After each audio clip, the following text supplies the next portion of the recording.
جب گمسان ہوتا ہے، اجتماع ہوتا ہے، ازدحام ہوتا ہے، کچھ لوگ نیکی کے لیے آتے ہیں اور کچھ برے ارادے لے کر آتے ہیں، کچھ دین کے لیے آتے ہیں، درود پاک کے لیے آتے ہیں، عرس میں شرکت کے لیے آتے ہیں، اور کچھ بم باندھ کر آ جاتے ہیں۔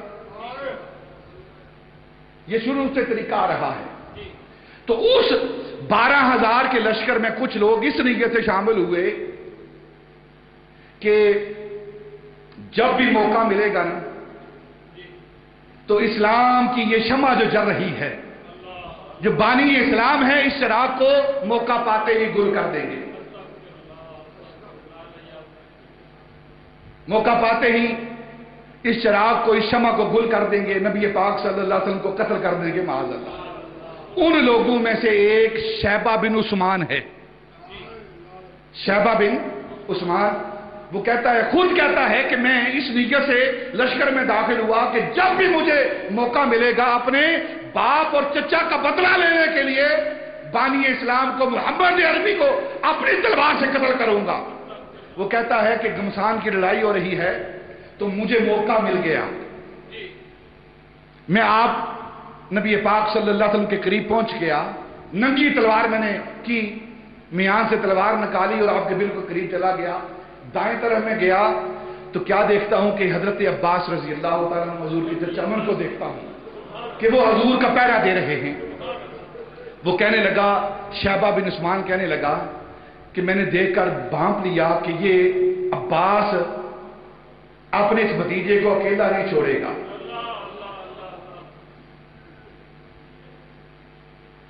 تو کہنے لگا کہ میں دوسری طرف دائیں جانب آیا تو کیا دیکھتا ہوں کہ ابو سفیان بن حارث، حضور کے چچا زاد بھائی ہیں، حضرت عباس کے بھتیجے ہیں، وہ دوسری طرف کھڑے ہیں، وہ پہرا دے رہے ہیں۔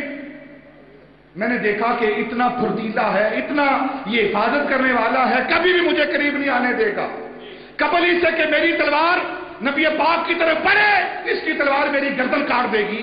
کہنے لگا، شیبہ بن عثمان کہنے لگا، میں پیچھے آیا، نبی پاک کے پیچھے آیا تو دیکھا کہ ساری جگہ خالی ہے، مجھے موقع ملا، میں نے تلوار نکال کے آگے وار کرنے کے لیے کی تو کہتا ہے میں نے کیا دیکھا کہ ایک آگ کا شعلہ میرے سامنے آیا، میرے اور نبی پاک کے درمیان حائل ہو گیا، اور اس شعلے کی وجہ سے میری آنکھیں چودی آ گئی۔ پھر تھوڑی دیر گزری، پھر میں آگے بڑھا، پھر میرے ساتھ یہی معاملہ ہوا، پھر آگ کا شعلہ آیا۔ جب دوسری مرتبہ آگ کا شعلہ آیا تو میں سمجھ گیا کہ یہ کام مجھ سے نہیں ہوگا، میں پیچھے جانے لگا، واپس مڑنے لگا، اپنے ارادے کو ترک کر کے مڑنے لگا تو نبی پاک صلی اللہ علیہ وسلم نے فرمایا، یا شیبہ ادنو منی،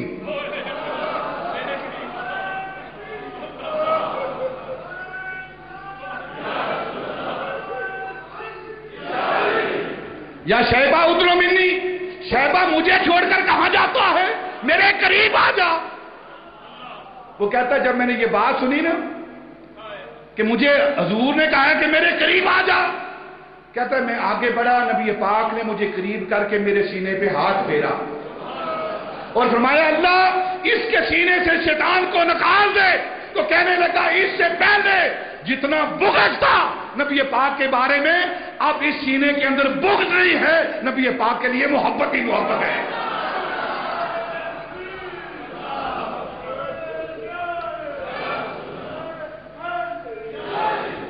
اب محبت ہی محبت ہے۔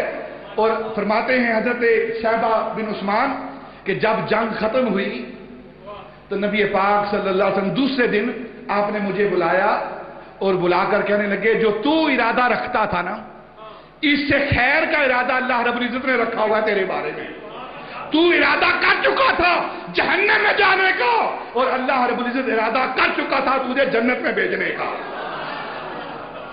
اللہ تیرے بارے میں خیر کا ارادہ کر چکا تھا اور اس کا ارادہ بہتر ہے۔ اور حضرت عبداللہ بن ابی بکر رضی اللہ تعالیٰ عنہ وہ کہتے ہیں کہ جب وہ لڑائی حنین کا غزوہ ہو رہا تھا تو ایک صحابی اونٹ پر سوار تھا، اونٹ پر سوار ہے، اور نبی پاک صلی اللہ علیہ وسلم خچر پر سوار ہیں، اور وہ صحابی اس نے چمڑے کا موٹا جوتا پہنا ہوا ہے نوکدار. تو اب گمسان کی لڑائی کے اندر کبھی اس طرف سے دھکا پڑتا ہے، کبھی اس طرف سے دھکا آتا ہے، کوئی ادھر بڑھتا ہے، کوئی ادھر آتا ہے.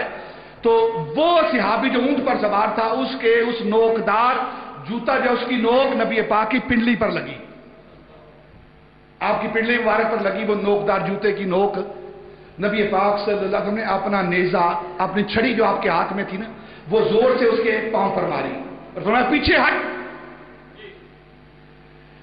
وہ صحابی کہتا ہے کہ میں پیچھے ہٹ گیا، جنگ ختم ہوئی. دوسرے دن نبی پاک نے حکم فرمایا کہ وہ لشکر میں شامل وہ صحابی، وہ شخص جس کے جوتے کی نوک میری پنڈلی پر لگی تھی، اس کو تلاش کر کے میرے پاس لایا جائے. وہ کہتا ہے سارے صحابہ تلاش کرتے کرتے کرتے یہ بات مجھ تک پہنچی تو میں بہت پریشان ہوا، غم زدہ ہوا کہ آج مجھ سے بدلہ لیا جائے گا، مجھے سزا دی جائے گی جو میں نے زیادتی کی ہے، جو میرے جوتے کی نوک نبی پاک صلی اللہ علیہ وسلم کی پنڈلی مبارک پر لگی ہے، نبی پاک اس کا بدلہ لیں گے، اس کی مجھے سزا دی جائے گی. وہ کہتے ہیں کہ صحابہ پکڑ کر مجھے ساتھ لے کر آئے تو میں ہانپتا روتا ہوا، دل کے اندر خوف ہے کہ مجھے آج سزا دی جائے گی. تو جب نبی پاک صلی اللہ علیہ وسلم کے سامنے مجھے پیش کیا گیا تو نبی پاک نے فرمایا کہ کل تیرے پاؤں پر چھڑی لگی تھی. دیکھیں کیسی رحمت للعالمینی ہے. یہ نہیں کہا کہ تیرے جوتے کی نوک میرے پنڈلی کے ساتھ لگی یا تو نے اپنے جوتے کی نوک میری پنڈلی پر لگائی ہے، یہ نہیں کہا، بلکہ یہ فرمایا کہ کل میری چھڑی تیرے پاؤں پر لگی تھی. جب یہ فرمایا نبی پاک نے وہ کہنے لگا کہ میرے اندر ایک عجیب طوفان کھڑا ہو گیا، عجیب جذبہ کھڑا ہو گیا، میں ڈر رہا تھا، اب وہ ڈر محبت میں بدل گیا. میں نے عرض کی ہاں یا رسول اللہ وہ چھڑی میرے ہی پاؤں پر لگی تھی. آپ نے فرمایا آگے بڑھ، یا بدلہ لے لے اور یا پھر اس کا معاوضہ لے لے، یا اس کا معاوضہ لے لے. تو وہ کہنے لگا یا رسول اللہ میں بدلہ آپ سے لوں. آپ نے فرمایا نہیں، تیرے پاؤں پر میری چھڑی لگی ہے، اگر تو بدلہ نہیں لیتا میں محمد تجھے 80 بکریاں معاوضے کے طور پر ادا کرتا ہوں. یہ وہ غزوہ حنین رضی اللہ تعالیٰ عنہ نبی پاک صلی اللہ علیہ وسلم کے صحابہ اس غزوے میں شامل ہیں. یہ وہ غزوہ حنین ہے. لڑائی جنگ ہوتی رہی تو کفار اب بھاگنے لگے. یہ وہ غزوہ ہے غزوہ بدر کی طرح جس کے اندر 5000 ملائکہ 5000 ملائکہ صحابہ مسلمانوں کی مدد کے لیے یہ آسمان سے نازل ہوئے ہیں، اترے ہیں. جس طرح میدان بدر میں صحابہ اترے تھے، ملائکہ اترے تھے، اس طرح حنین کے واقعہ میں بھی، حنین کے غزوے میں بھی 5000 صحابہ یہ نازل ہوئے ہیں. اور یہ وہ غزوہ ہے جس کے اندر نبی پاک صلی اللہ علیہ وسلم نے اپنے ہاتھوں سے کنکریاں اٹھا کر ما رمیت اذ رمیت ولکن اللہ رما، کنکریاں اٹھا کر اپنے ہاتھوں میں مٹھی میں لے کر کفار کی طرف، کفار حوازن کی طرف پھینکی تھی. پہلا واقعہ بدر کے اندر یہ ہوا اور دوسرا واقعہ یہ حنین کے اندر ہوا. اور نبی پاک صلی اللہ علیہ وسلم نے جب وہ کنکریاں اٹھا کر کفار کی طرف پھینکی، شاہت الوجوہ حامیم لا ینصرون کی الفاظ کہے تو تاریخ کے اندر آتا ہے کہ نبی پاک کی ہاتھ میں جو کنکریاں تھی ہر اس کافر کے آنکھ میں لگی جو جو اس میں موجود تھا.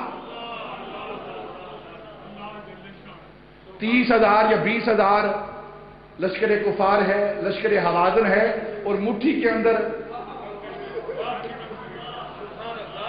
ہر ایک کی آنکھ میں لگ رہی ہے، اور جس کی آنکھ میں وہ لگتی ہے اس کی بینائی ختم ہو جاتی ہے.